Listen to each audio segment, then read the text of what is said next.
Vemana పద్యాలలో personality development చూడండి.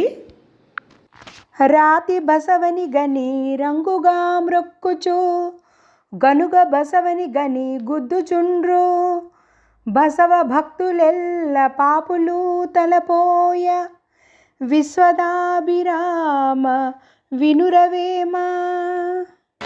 ఈ పద్యంలో వేమన గారు చెప్తున్నారు, ఈ ప్రజలు ఎంత మూర్ఖులంటే జీవం లేని నందికి పసుపు కుంకాలు హారతులు నైవేద్యాలు పెట్టి మొక్కుతారు, కానీ జీవం ఉన్నటువంటి ఎద్దుని నానా బాధలు పెట్టి కొరడాలతో కొట్టి హింస పెడుతూ ఉంటారు.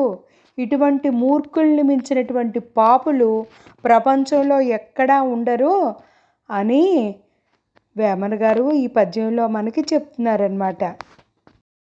ఈ పద్యాలన్నీ కూడా అభిరాముడికి చెప్పినట్టుగా వేమన గారు మనందరికీ చెప్తున్నారు. ఇప్పుడు పర్సనాలిటీ డెవలప్మెంట్ అని రకరకాలుగా క్లాసెస్ వస్తున్నాయి కదా, ఇవన్నీ కూడా అప్పుడే వేమన గారు పద్యాలు వింటే ప్రతి ఒక్క పద్యం కూడా పర్సనాలిటీ డెవలప్మెంటే. మనకి ఎన్నో ఈ పద్యాల ద్వారా ఆయన తెలియజేశారు. అవి మనం ఒక్కొక్కటిగా తెలుసుకుందాం. Thanks for listening. Please subscribe my channel Mabadi Magudi. Like, share and subscribe. Thank you so much.